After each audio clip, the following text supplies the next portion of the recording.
En matière de pur spectacle, personne n'égalait Magneto. Mais au moment même où il soulevait l'immense sous-marin vers le ciel, une force déchaînée traversa l'écoutille blindée du navire, libérant un tourbillon furieux qui fonça droit sur l'équipe. Dans cet instant critique, Magneto projeta le sous-marin sur la plage, de toutes ses forces. Leur appareil, pris dans le chaos, s'écrasa peu après. Miraculeusement, tous survécurent secoués, mais en vie. Pendant ce temps, à l'intérieur du sous-marin, Shaw absorbait de l'énergie, directement depuis le cœur du réacteur, s'il y parvenait. L'onde qui en résulterait réduirait tout en poussière, sur des centaines de milles nautiques. Pour l'arrêter, Charles élabora aussitôt un plan. Il demanda à Magneto d'aller trouver le Roi Noir, et de lui retirer ce casque. Les autres tenteraient de lui faire gagner du temps. À peine avait-il fini de parler, qu'Azazel apparut derrière eux. Il attrapa Havok et Beast, et disparut avec eux dans les airs. Beast s'agrippa désespérément à Azazel en plein saut, forçant le téléporteur à réapparaître aussitôt, pour éviter une issue fatale. Ils chutèrent lourdement mais restèrent conscients.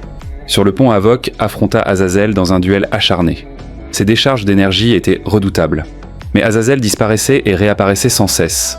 Puis Angel fondit du ciel, prenant Havok par surprise. Il fut submergé en quelques secondes. Juste à temps, Banshee jaillit, hors de l'océan. Et tous deux s'élancèrent dans une poursuite aérienne fulgurante. Banshee vira brusquement seulement Angel, puis plongea pour secourir Havok sur le pont. Alors qu'ils reprenaient de l'altitude ensemble, Angel les attaqua par le dessus, ses ailes corrosives, endommageant l'équipement de vol de Banshee. Ils s'écrasèrent violemment sur le sable, mais Havok se releva aussitôt, déclencha une attaque précise, et envoya Angel tournoyer hors du ciel, à l'intérieur du sous-marin. Guidé par la télépathie de Charles, Magneto neutralisa le réacteur, mais Shaw avait disparu. Charles comprit alors qu'il devait se cacher dans un compartiment isolé. Effectivement, Shaw surgit derrière Magneto en un éclair, désormais saturé d'énergie nucléaire brute. Il dégageait une puissance imparable. Magneto ne faisait pas le poids. Un seul coup le projeta à travers les cloisons, comme si elles étaient fragiles. Mais Charles, observant par un hublot brisé, rétablit le contact mental. Sans succès, le casque de Shaw bloquait toute intrusion, laissant Charles impuissant.